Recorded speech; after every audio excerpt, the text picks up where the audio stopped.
লাল coat, তাড়াতাড়ি গোসল কর যা, গায়ের থেকে গুয়ের গন্ধ আসছে। এত গোসল করলে জীবন চলবে? এত ঘন ঘন কেউ গোসল করে? কিসের এত ঘন ঘন? লাস্ট কবে গোসল করছিলি? এই তো গত পরশুদিনের 3 দিন আগে। হারামজাদা হইছিস তো বাপের মতো অজাত আর কুজাত। দাঁড়া আজকে। এ কি হয়ে গেল আমার? আল্লাহ বাঁচাও। আজকে 1 মাস ধরে গোসল করি না, কিন্তু আম্মারে বলছি পরশু দিনে 3 দিন আগে থেকে গোসল করি না। আজকে বাসা গেলে না জানি কি হয়।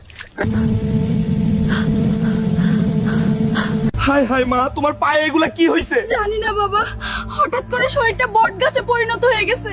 আমার অনেক ভয় করছে।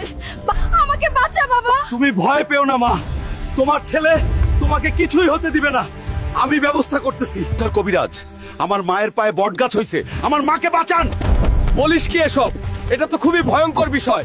জলদি চল তোর মায়ের কাছে। হাই হাই, এটা তো ভয়ঙ্কর ডাইনির কাজ। ওই বট ডাইনি তোর মাকে অভিশাপ দিছে। তোর মাকে বাঁচাইতে হইলে সুন্দরবনে যাইতে হইব বট ডাইনির কাছে। হ্যাঁ, আমি এখনই যাইতাছি ওই বট ডাইনিরে ধরতে। আমার মায়ের কিছু হইলে আমি পুরো দুনিয়া উল্টাই ফেলবো।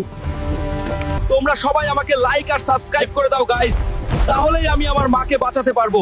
Please guys, please.